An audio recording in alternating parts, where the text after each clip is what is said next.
नमस्ते जी। मैं दिल्ली से बोल रहा हूं।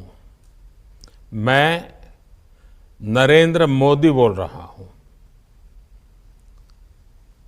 आपका थोड़ा सा समय चाहिए।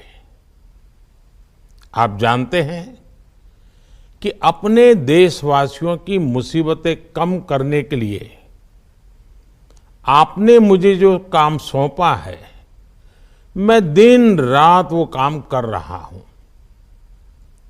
सबका साथ, सबका विकास, ये मोदी की गारंटी है। अब आप देखते हैं